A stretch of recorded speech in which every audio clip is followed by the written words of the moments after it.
In the recent presidential election in France, the so-called centrists, Macron, won the election against the populist candidate, the nationalist candidate, the ethnic candidate, if you will, Marine Le Pen, who was campaigning against the outside influence on France, the control from Brussels and the European Union, and the impact of people who did not have traditional French culture, traditional either secularism or Catholicism. And Macron won a pretty significant victory, 60-some% of the voters. But his coalition was people from the far left, people from the center, and conservative people who weren't really comfortable with the narrowness, if you will, the harshness of Le Pen's definition of what it meant to be French. What's interesting here is that Macron is trying to define an identity in the context of openness, but he's talking about shortcomings of capitalism and shortcomings of government.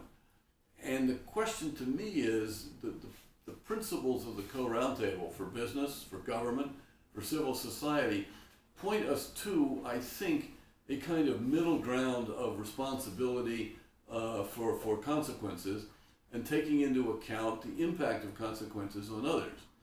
And will Macron be able in France to blend a notion of French identity, the best interest of the French people, the French nation, in a way which can sustain a kind of centrist, moderate checks and balances approach? Or will he just be a sort of flash in the pan, a temporary expedient used by many in France to prevent Marine Le Pen from becoming president? And what is true in France is true in many other countries. We've seen the movement behind Donald Trump in the United States. We've seen the Brexit movement in the UK.